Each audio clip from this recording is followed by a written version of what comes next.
बिस्मिल्लाहिर्रहमानिर्रहीम। कूक फरीदा कूक तू ज्यों राखा जवार, जब लग टांडा ना गिरे तब लग कूक पुकार। कूक पाकिस्तान कूक दी पंजाबी बैठक दे नाल अज असी पिंड अब्दाल ज़िला गुजरांवाला च बैठे हैं। तारीखी पिंड ते एक सर्वे चल रहा है जी पिछले दिनों के अंदर।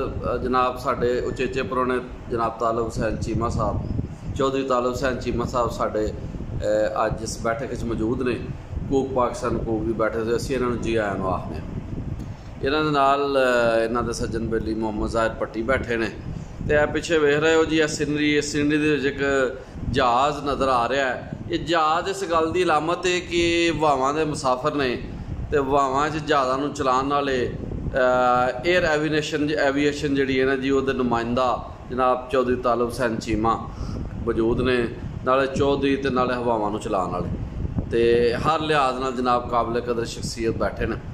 गल अगर टुरन तो पहला मैं थोड़ा जहा गल दस दियाँ कि कहा जाता है कि अपना सर्वे सी लाहौर के वाले नाल कि 30 फुट खुदाई जिसले उन्हें की तो थले जो लाहौर निकलिया, उन्होंने कहा जी इस तो मुराद ये वे कि कम से कम 1000 साल तो उत्ते बन जाता, 1500 साल।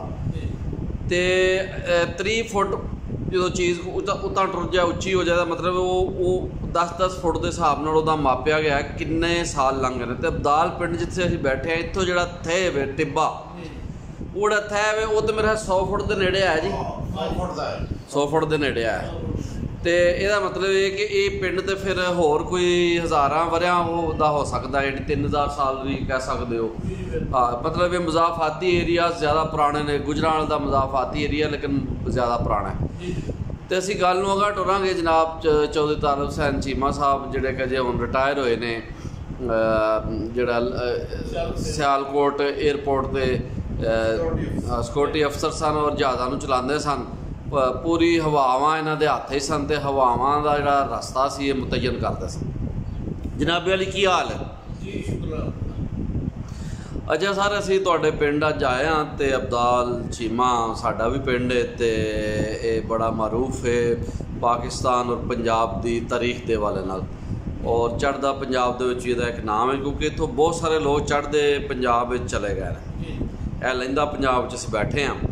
तो यह दसो कि तुसी अपनी पहला हयाती के हवाले नाल कोई दसो कि जिहड़ी तुहाडी इब्तदाई तलीम है इस पिंड की तुहाडी पैदाइश होएगी, तो तलीम वगैरह इस इलाके की जनाबे वाली को दसो, इस बारे सानूं चानन पाओ। जनाब मैं बेसिकली शुरू तो ही इस पिंड का रहने वाला, इत्थे मैं मेरी पैदाइश हुई है। इत्थे साडे कोल हाई स्कूल भी गवर्नमेंट हाई स्कूल अब्दाल है, नाल साडे कोल प्राइमरी स्कूल भी, गर्ल्स भी गवर्नमेंट हाई स्कूल गर्ल्स भी है, government high school Abdal boys भी है। तो माशाअल्लाह बड़ा वैल एस्टैब्लिश पिंड है, तो बड़ा इसका नाम है इस पिंड का। तो बड़े पिंड के बड़े बड़े मारूफ शख्सियत भी पैदा हुई ने। अच्छा जी। तो मैं तलीम इस पिंड अब्दाल में ही सारी मुकम्मल की है। अच्छा, किहड़े साल ने मैट्रिक किया हजे? मैं सर 1978 के मैट्रिक किया सी। ते तुहाडी क्लास उदों किनवीं क्लास सी जो तुहां मैट्रिक कीता? साडी उदों पहली क्लास सी, जिहड़ी कि 9वीं क्लास बैठी सी 1970 दे विच। पहली 9वीं क्लास साडी बैठी जदों ये मंजूर होया सी हाई स्कूल पलेठी वाली क्लास जदों गवर्नमेंट हाई स्कूल अब्दाल मंजूर होया सी, ते पहली क्लास साडी बैठी। मैं दे बारे में दसना चाहांगा जी, मेरे क्लास वालों ने चीमा साहब जी जी, ये पिंड बड़ा पुराना है। 1876 च इत्थे प्राइमरी स्कूल बनाया जो अंग्रेज इतने आया 1850 अंग्रेज आया तकरीबन इतने इन्ना सिख राज से। ये उस तो बाद जो एक तलीमी पॉलिसी इन्होंने भी 25 साल वो अपना पहले स्कूल जो बने ना पिंडा वो एक अरूप से एक अब्दाल से 1876 से प्राइमरी स्कूल बनाया। उस तो बाद फिर 1970 जो मिडल स्कूल हो गया, और मिडल स्कूल भी इतने किधरे किधरे एक राह वाली सी, एक इत्थे सी, ते नाल साडे रूप उत्थे हाई स्कूल सी। ते फिर 1976 दे विच हाई स्कूल अपग्रेड होया, ठीक 100 साल बाद ये जिहड़ा ना इत्थे हाई स्कूल प्रमोट होया। 100 साल 100 साल।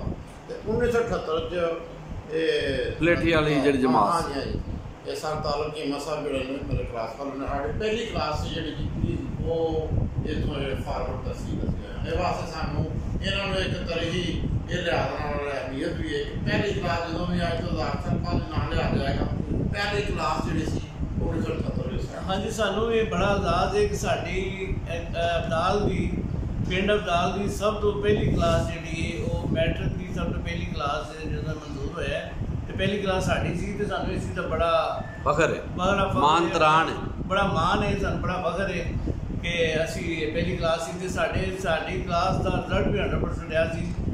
ਸਾਰੇ ਬੱਚੇ ਪਾਸ ਹੋ ਗਏ। ਅੱਛਾ, ਇਹ ਦੱਸੋ ਕਿ ਤੁਹਾਡੀ ਜਿਹੜੀ ਆਪਣਾ ਤਾਲੀਮ ਸੀ ਮੈਟ੍ਰਿਕ ਦੀ ਉਹ ਸਾਇੰਸ ਸੀ ਆਰਟਸ ਸੀ?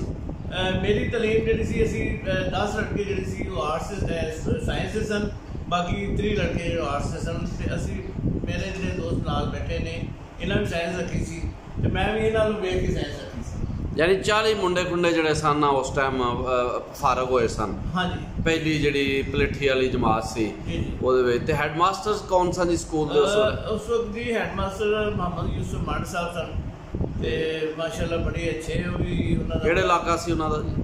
ਇਹ ਗੁਜਰਾਲ ਦੇ ਰਹਿਣ ਵਾਲੇ ਸਨ। ਗੁਜਰਾਲ ਦੇ ਰਹਿਣ ਵਾਲੇ ਸਨ। ਤੇ ਉੱਥੋਂ ਉਹ ਫਿਰ ਰੋਜ਼ ਆਉਂਦੇ ਹੁੰਦੇ ਨੇ ਇੱਥੇ ਪਿੰਡ ਦੇ ਵਿੱਚ ਆ ਕੇ ਪੜ੍ਹਾਉਣ ਵਾਸਤੇ? ਮੇਰਾ ਖਿਆਲ ਗੁਜਰਾਲ ਦੇ ਨਾਲ ਕੋਈ ਪਿੰਡ ਸੀ ਤੇ ਉੱਥੋਂ ਦੇ ਸੰਦੇ ਇੱਥੇ ਆ ਕੇ ਰਿਹਾਇਸ਼ ਉਹਨਾਂ ਦੀ ਇੱਥੇ ਸੀ, ਹਫ਼ਤੇ ਬਾਅਦ ਚਲੇ ਜਾਂਦੇ ਸਨ। ਅੱਛਾ, ਹਫ਼ਤੇ ਬਾਅਦ ਟੁਰ ਜਾਂਦੇ। ਬਾਹਰੋਂ ਪਹਿਲੀ ਕਲਾਸ ਉਹਨਾਂ ਮੈਨੇਜ ਮੈਨੇਜ ਕੀਤੀ ਸੀ। ਹੈਡ ਮਾਸਟਰ ਉਸ ਤੋਂ ਬੜੀ ਮਿਹਨਤ ਲਾਈ ਸੀ ਉਹਨਾਂ ਤੇ ਇਹ ਤੁਹਾਡੇ ਸਾਇੰਸ ਟੀਚਰ ਉਸ ਟਾਈਮ ਸਕੂਲ 'ਚ ਕਿਹੜੇ ਸਨ? ਸਾਇੰਸ ਟੀਚਰ ਰਾਣਾ ਅਕਬਰ ਸਾਹਿਬ ਰਾਣਾ ਅਕਬਰ ਸਾਹਿਬ ਸਨ ਤੇ ਉਹਨਾਂ ਸਾਨੂੰ ਸਾਇੰਸ ਦੇ ਤਿੰਨੇ ਬਾਇਓਲੋਜੀ, ਫਿਜ਼ਿਕਸ, ਮੈਥ ਤੇ ਕੈਮਿਸਟਰੀ ਸਾਨੂੰ ਹੀ ਪੜ੍ਹਾਉਂਦੇ ਸਨ ਤੇ ਬੜੇ ਮਿਹਨਤੀ ਟੀਚਰ ਸਨ। ਮਾਸ਼ਾਅੱਲਾ ਮਾਸ਼ਾਅੱਲਾ। ਬੜੀ ਮਿਹਨਤ ਲਾਈ। ਤੇ ਇਹ ਤੇ ਹੋ ਗਿਆ ਜੀ ਮੈਟ੍ਰਿਕ ਤੋਂ ਅੱਗੇ ਫਿਰ ਜਿਹੜੀ ਤੁਹਾਡੀ ਤਾਲੀਮ ਸੀ 1978 ਤੋਂ ਮੈਟ੍ਰਿਕ ਕੀਤਾ, ਫਿਰ ਉਹ ਫਰਦਰ ਜਿਹੜੀ ਅੱਗੇ ਤਾਲੀਮ ਲਈ ਤੁਸੀਂ ਮਜ਼ੀਦ? ਹਾਂਜੀ, ਮੈਂ 1978 ਦੇ ਵਿੱਚ ਹੀ ਕਿਉਂਕਿ ਮੈਂ ਬੜਾ ਸ਼ੌਕ ਰੱਖਦਾ ਹਾਂ ਪਾਕਿਸਤਾਨ 에ਅਰਫੋਰਸ ਦੇ ਵਿੱਚ ਜਾਣ ਦਾ ਤੇ ਮੈਨੂੰ ਬੜਾ ਸ਼ੌਕ ਸੀ ਤੇ ਮੈਂ ਪਾਕਿਸਤਾਨ 에ਅਰਫੋਰਸ ਦੇ ਟੈਸਟ ਐਡਵਰਟਾਈਜ਼ਮੈਂਟ ਆਈ ਅਖਬਾਰ ਦੇ ਉੱਤੇ ਉਹ ਮੈਂ ਪੜ੍ਹੀ ਤੇ ਮੈਂ ਪਾਕਿਸਤਾਨ 에ਅਰਫੋਰਸ ਦੇ ਵਿੱਚ ਭਰਤੀ ਹੋਣ ਵਾਸਤੇ ਮੈਂ ਦਰਖਾਸਤ ਕੀਤੀ ਤੇ ਮੈਂ ਮੈਡੀਕਲ ਫਿੱਟ ਹੋ ਗਿਆ ਤੇ ਮੇਰੇ ਟੈਸਟ ਵੀ ਕਲੀਅਰ ਹੋ ਗਿਆ ਤੇ ਮੈਂ ਪਾਕਿਸਤਾਨ 에ਅਰਫੋਰਸ ਦੇ ਵਿੱਚ 1978 ਦੇ ਵਿੱਚ ਹੀ ਜੁਆਇਨ ਕਰ ਲਿਆ ਸੀ। ਟ੍ਰੇਡ ਕੀ ਸੀ ਤੁਹਾਡਾ? ਮੇਰਾ ਟ੍ਰੇਡ ਦੀ ਪਾਕਿਸਤਾਨ 에ਅਰਫੋਰਸ ਦਾ ਮੇਜਰ ਟ੍ਰੇਡ ਸੀ। ਅਸੀਂ ਐਰੋਨੈਟੀਕਲ ਇੰਜੀਨੀਅਰਿੰਗ 'ਚ ਸ਼ਾਮਲ ਹੁੰਦੇ ਹਾਂ ਤੇ ਟ੍ਰੇਡ ਮੇਰਾ 에ਅਰਫ੍ਰੇਮ ਟ੍ਰੇਡ ਸੀ, ਮੇਜਰ ਟ੍ਰੇਡ ਸੀ ਪਾਕਿਸਤਾਨ 에ਅਰਫ੍ਰੇਮ। ਹਾਂ, ਜਿਹੜਾ ਕਿ ਉਹਦੇ 'ਚ hydraulic system, fuel system, pneumatic system, ਜਹਾਜ਼ ਦਾ ਫਲਾਈਟ ਕੰਟਰੋਲ ਸਿਸਟਮ, ਸਾਰਾ ਕੰਟਰੋਲ ਉਹਨਾਂ ਦੇ ਹੱਥ ਹੁੰਦਾ। ਤੇ ਇਸ ਤੋਂ ਪਹਿਲੇ ਵੀ ਪਿੰਡ ਦੇ ਸਾਂਝੀ ਕੁਛ 에ਅਰਫੋਰਸ ਵਿੱਚ? ਹਾਂਜੀ, ਪਾਕਿਸਤਾਨ 에ਅਰਫੋਰਸ ਦੇ ਵਿੱਚ ਪਿੰਡ ਦੇ ਸਾਡੇ ਬੰਦੇ ਐ ਸਨ। ਅਸਲ ਸਾਹਿਬ ਸਨ ਜਿਹੜੇ ਚੀਫ ਗਰਾਊਂਡ ਆਫੀਸਰ ਰਿਟਾਇਰਡ ਹੋਏ ਨੇ। ਅੱਛਾ। ਤੇ ਉਹ ਅਸਲ ਸਾਹਿਬ ਬਹੁਤ ਅੱਛੇ ਆਦਮੀ ਸਨ, ਬੜੇ ਬਹੁਤ ਆਲਾ ਤਾਲੀਮ ਯਾਫਤਾ ਸਨ ਤੇ ਉਹਨਾਂ ਦਾ ਬੇਟਾ ਵੀ ਅੱਜ ਕੱਲ੍ਹ ਇਸ ਵਕਤ ਪਾਕਿਸਤਾਨ 에ਅਰਫੋਰਸ ਦੇ ਵਿੱਚ ਸਕੁਆਡਰਨ ਲੀਡਰ ਦੇ ਰੈਂਕ ਦਿੱਤੇ, ਬਲਕਿ ਇਸ ਟਾਈਮ ਸ਼ਾਇਦ ਉਹ ਵਿੰਗ ਕਮਾਂਡਰ ਵੀ ਪ੍ਰਮੋਟ ਹੋ ਗਿਆ ਹੋਵੇ। ਤੇ ਇੱਕ ਹੋਰ ਪਿੰਡ ਦਾ ਫਰਜ਼ੰਦੀ ਹੈ ਮਾਸਟਰ ਨੂਰ ਹੁਸੈਨ ਸਾਹਿਬ ਦਾ ਬੇਟਾ, ਉਹ ਵੀ ਸਕੁਆਡਰਨ ਲੀਡਰ ਹੈ। ਹਾਂਜੀ ਜੀ, ਮਾਸਟਰ ਨੂਰ ਹੁਸੈਨ ਸਾਹਿਬ ਦੇ 2 ਬੇਟੇ ਸਨ। ਇੱਕ ਬੇਟਾ ਜਿਹੜਾ ਨੇਵੀ ਦੇ ਵਿੱਚ ਕਮੋਡੋਰ ਰਿਟਾਇਰਡ ਹੋਇਆ, ਉਹ ਵੀ ਇੱਥੋਂ ਅਬਦਾਲ ਦੇ ਰਹਿਣ ਵਾਲਾ ਸੀ ਤੇ ਦੂਸਰਾ ਉਹਨਾਂ ਦਾ ਬੇਟਾ ਜਿਹੜਾ ਉਹ ਪਾਕਿਸਤਾਨ 에ਅਰਫੋਰਸ ਦੇ ਵਿੱਚ ਇਸ ਵਕਤ ਸਕੁਆਡਰਨ ਲੀਡਰ ਹੈ ਤੇ ਪੋਸੀਬਲ ਉਹਦੀ ਪ੍ਰਮੋਸ਼ਨ ਹੋ ਗਈ ਹੋਵੇ, ਵਿੰਗ ਕਮਾਂਡਰ ਦੇ ਰੈਂਕ ਦੀ ਪ੍ਰਮੋਸ਼ਨ ਹੋ ਗਈ। ਉਹਦੇ ਲੋਕ ਤਾਂ ਬੜੇ ਡਿਬੇਟਰ ਸਨ ਆਪਣੇ ਵਕਤ ਤੇ, ਜਿਹੜਾ ਪਾਸਪੋਰਟ ਸਨ। ਇੱਕ ਆਬਦ ਲੋਕ ਸੀ। ਜੀ ਆਬਦ ਲੋਕ ਦਾ ਇੱਕ ਮੈਂ ਡਾਇਰੈਕਟਰ ਇਨਫੋਰਮੇਸ਼ਨ। ਅੱਛਾ ਜੀ, ਇਹ ਤੇ ਹੋ ਗਈ ਜਿਹੜੀਆਂ ਸਾਡੀ 에ਅਰਫੋਰਸ। ਇਸ ਤੋਂ ਇਲਾਵਾ ਪਾਕਿਸਤਾਨ ਆਰਮੀ ਦੇ ਹੋਰ ਜਿਹੜੇ ਸ਼ੋਬੇ ਨੇ ਬਰੀ ਤੇ ਜਿਹੜੀ ਆਪਣਾ ਬਹਿਰੀ, ਉਹਦੇ ਵਿੱਚ ਵੀ ਕਿਹੜੇ ਕਿਹੜੇ ਲੋਕ ਇੱਥੋਂ ਭਰਤੀ ਹੋਏ ਪਿੰਡੋਂ? ਜੀ, ਸਾਡੇ ਪਿੰਡ ਦੇ ਮਾਸ਼ਾਅੱਲਾ ਬੜੇ ਅੱਛੇ ਉਹਨਾਂ ਦੇ ਫਾਇਦੇ ਰਹੇ ਨੇ। ਸਾਡੇ ਕੋਲ ਬ੍ਰਿਗੇਡੀਅਰ ਬਾਜਵਾ ਸਾਹਿਬ ਸਨ,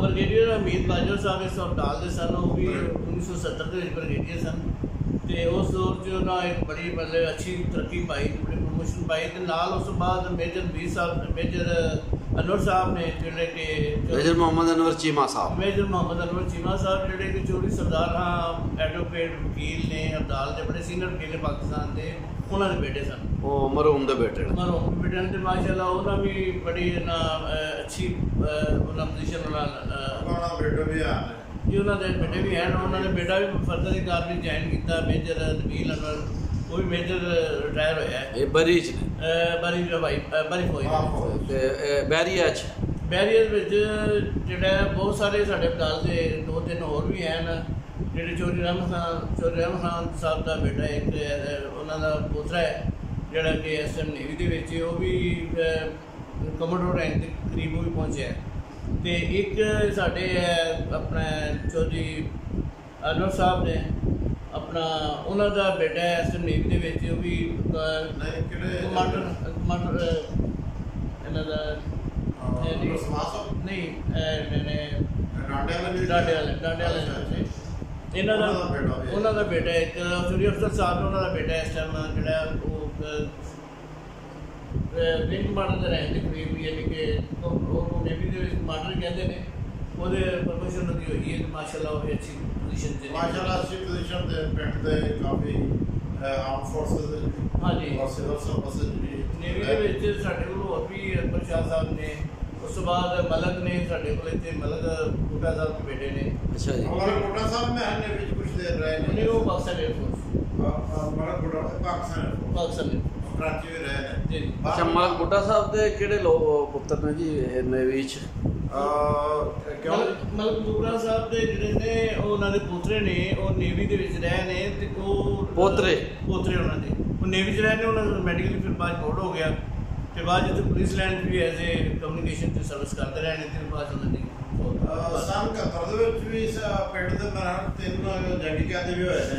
ਹਾਂਜੀ, ਉਹ ਜੋ ਆਪਣਾ ਤੁਹਾਡੇ ਭਾਈ ਅਮੀਰ ਭਲਵਾਨ ਸਾਹਿਬ ਜੀ ਜੀ, ਉਹ ਵੀ ਤੇ ਦੂਸਰੇ ਨੰਬਰ ਤੇ ਉਹ ਸਨ ਆਪਣਾ ਕੀਮ ਵਜ਼ੀਰ ਸਾਹਿਬ ਦੇ ਪੱਖੜਦਾਰ ਜਿਹੜੇ ਨੇ, ਉਹਨਾਂ ਦਾ ਨਾਮ ਵੈਸੇ ਭੁੱਲ ਗਿਆ, ਤੁਹਾਨੂੰ ਸ਼ਾਇਦ ਯਾਦ ਹੋਏ। ਹਾਂਜੀ, ਤੇ ਇੱਕ ਹੋਰ ਸਨ ਸਾਡੇ ਇੱਥੇ ਉਹ ਜਿਹੜੇ ਇੱਥੇ ਮਾਈਗ੍ਰੇਟਡ ਸਨ ਤੇ ਉਹਨਾਂ ਦਾ ਆਪਣਾ ਸਕੂਲ ਵੀ ਰਹੇ ਸਨ, ਉਹਨਾਂ ਦਾ ਬੇਟਾ ਜਿਹੜਾ ਇੱਕ ਹੈਦਰੀ ਦਾ ਬੇਟਾ ਜੀ ਜੀ, ਬਿਲਕੁਲ ਅੰਮਾ ਜੀ ਹੈਦਰੀ ਜਿਹੜੇ ਹਾਂਜੀ। ਇੱਕ ਨਾਲ ਮੋਲਡੀ ਆਦੂ ਦੇ ਪਿੰਡ ਨਾਲ ਹੀ ਇੱਕ ਮੁੰਡਾ ਉੱਥੋਂ ਦਾ ਸੀ ਆਰਮੀ ਦੇ ਵਿੱਚ, ਉਹ ਵੀ ਉੱਥੇ ਬੰਗਲਾਦੇਸ਼ ਜੰਗੀ ਕੈਦੀ ਹੋ ਗਏ। ਇਹ 4 ਜੰਗੀ ਕੈਦੀ ਹੋਏ, 4 ਜੰਗੀ। ਮੈਨੂੰ ਯਾਦ ਹੈ ਉਸ ਜ਼ਮਾਨੇ 'ਚ ਅਕਸਰ ਅਸੀਂ ਜਦੋਂ ਰੇਡੀਓ ਸੁਣਨਾ ਕਰਨਾ ਤੇ ਉਹਨਾਂ ਆਪਣੇ ਪੈਗਾਮ ਦੇ ਨਾਲ ਤੇ ਬੜਾ ਇੰਤਜ਼ਾਰ ਹੁੰਦਾ ਕਰਦਾ ਸੀ। ਹਾਂਜੀ, ਅਕਸਰ ਤੁਸੀਂ ਤੇ ਤੁਹਾਡੇ ਘਰ ਦੇ ਖਾਸ ਤੌਰ ਤੇ ਤੁਸੀਂ ਵਾਕਿਆ ਦੱਸੋ ਬਾਪ ਦਾ ਕਿੰਨਾ ਯਾਦ ਕਰਦੇ ਸਨ?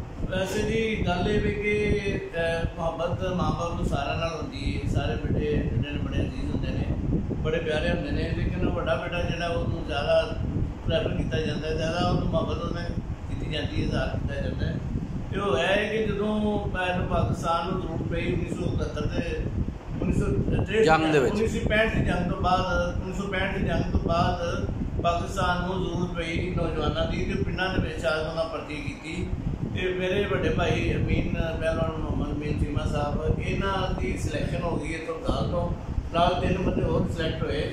ਇਹਨਾਂ ਦੀ ਉੱਥੋਂ ਗਾਰੀਆਂ ਤੋਂ ਟ੍ਰਾਂਸਫਰ ਜਿੱਦਣ ਹੋਈ ਪਹਿਲੀ ਜਿਹੜੀ ਇਹ ਟ੍ਰਾਂਸਫਰ ਹੋਈ ਉਹ ਇੱਥੋਂ ਸਿੱਧੀ ਗਾਰੀਆਂ ਤੋਂ ਟ੍ਰੇਨਿੰਗ ਕਰਦੇ ਹਾਜੀ ਉਹ ਬੰਗਲਾਦੇਸ਼ ਢਾਕਾ ਬੰਗਲਾਦੇਸ਼ ਟ੍ਰਾਂਸਫਰ ਹੋ ਗਏ। ਅੱਛਾ ਜੀ, ਉੱਥੇ ਉਹ 5-6 ਸਾਲ ਬਲਕਿ ਉਹ ਜਿਸ ਦਿਨ ਟ੍ਰਾਂਸਫਰ ਹੋਈ ਉਸ ਟਾਈਮ ਤੋਂ ਲੈ ਕੇ ਅਬ ਦੇ ਜਦੋਂ ਜੰਗ ਲੱਗੀ ਤੇ ਜੰਗ ਲੱਗਣ ਤੋਂ ਬਾਅਦ ਜੰਗੀ ਕੈਦੀ ਹੋ ਗਏ। ਇਹ 6-7 ਸਾਲ ਦਾ ਟਾਈਮ ਹੈ, ਇਹ ਸਾਰਾ ਉੱਥੇ ਜਾਓ ਉੱਥੇ ਮਤਲਬ ਉੱਥੇ ਇਹਨਾਂ ਗੁਜ਼ਾਰਿਆ, ਉੱਥੇ ਢਾਕੇ 'ਚ ਰਹੇ ਉੱਥੇ ਇਹਨਾਂ ਟਾਈਮ ਸਾਰਾ ਢਾਕੇ ਤੋਂ ਬਾਅਦ ਫਿਰ ਜੰਗੀ ਕੈਦੀ ਹੋ ਕੇ ਇੰਡੀਆ ਚਲੇ ਗਏ। ਹਾਂ, ਵੇਖੋ ਜੀ ਇਹ 71 ਦਾ ਸਾਲ ਹੈ, ਸੱਚੀ ਗੱਲ ਹੈ, ਅਸੀਂ ਉਦੋਂ ਛੋਟੇ ਹੋਏ ਸਾਂ, 9 ਸਾਲ ਦੀ ਏਜ ਸੀ ਸਾਡੀ ਤੇ ਮੋਰਚੇ ਵੀ ਬਣਾਏ ਤੇ ਸੱਚੀ ਗੱਲ ਹੈ ਕਿ ਬੜਾ ਜਜ਼ਬਾ ਸੀ ਕਿ ਸ਼ਾਇਦ ਅਸੀਂ 65 ਦੀ ਜੰਗ 'ਚ ਪਾਕਿਸਤਾਨ ਦੀ ਫੌਜ ਬੜਾ ਅੱਛਾ ਲੜੀ ਸੀ, ਲੇਕਿਨ ਬਾਹਰ ਹਾਲਾਤ ਇਹੋ ਜਿਹਾ ਪੇਸ਼ ਆ ਗਿਆ। ਉਹ ਟ੍ਰੈਜਡੀ ਕੈਸੀ ਟ੍ਰੈਜਡੀ ਅਸੀਂ ਜਿੰਨਾ ਵੇਖਿਆ ਨਾ ਉਹ ਸਦਮਾ ਅੱਜ ਤੱਕ ਨਹੀਂ ਭੁੱਲ ਜੀ ਔਰ ਉਹ ਅੱਜ ਤੱਕ ਸਾਡੇ ਦਿਲਾਂ ਤੋਂ ਨਕੂਸ਼ ਹੈ, ਸਾਡੀ ਯਾਦਾਂ ਤੋਂ ਬੜੀ ਤਰ੍ਹਾਂ ਯਾਦ ਹੈ ਔਰ ਬੜੇ ਦਿਨ ਅਸੀਂ ਹੁੰਦੇ ਰਹੇ, ਸੁੱਤਾ ਰਹੇ ਔਰ ਬੜਾ ਗੰਭੀਰ ਰਹੇ, ਬੜਾ ਸਾਹਿਬ ਉਹਦੇ ਜਿਨ੍ਹਾਂ ਦੇ ਵੇਖੋ ਸ਼ਹੀਦ ਹੋ ਗਏ, ਕੁਝ ਵਿਚਾਰੇ ਜੰਗੀ ਕੈਦੀ ਗਏ, ਉਹ ਇਹ ਅਸੀਂ ਡਿਸਕਸ ਨਹੀਂ ਕਰ ਸਕਦੇ ਆਸਰੇ ਕਿ ਜੀ ਉਹ ਬਹੁਤ ਵਜੂਹਾਤ ਨੇ ਜੀ, ਵਜੂਹਾਤ ਨੇ ਉਹਦੇ 'ਚ ਕਿਹਦਾ ਕਸੂਰ ਸੀ, ਕਿਹਦਾ ਨਹੀਂ। ਬਾਹਰ ਪਰ ਸਾਨਿਆ ਤੇ ਹੋ ਗਿਆ ਨਾ ਜੀ। एडा बड़ा सान है कि मेरा साथी अपनी जिंदगी च एडा बड़ा कोई सान है नहीं। हाँ जी। और ना ही अल्लाह ताला वो खाए। हाँ जी, पाकिस्तान ਨੂੰ ਬਹੁਤ ਵੱਡਾ ਨੁਕਸਾਨ ਹੋਇਆ ਸੀ ਤੇ ਬਾਕੀ ਜਿਹੜੇ ਬਹੁਤ ਸਾਰੇ ਸਾਡੇ ਅਵਾਮਲ ਸਨ ਜੀ, ਅਵਾਮਲ ਸਨ। ਬਹੁਤ ਵਧੀਆ ਗੱਲਬਾਤ ਹੋ ਰਹੀ ਹੈ ਜੀ। ਇੱਥੇ ਅਸੀਂ ਹੁਣ ਇੱਕ ਵਕਫਾ ਲਵਾਂਗੇ ਤੇ ਦੂਸਰੇ ਸੈਗਮੈਂਟ ਤੋਂ ਪਹਿਲਾਂ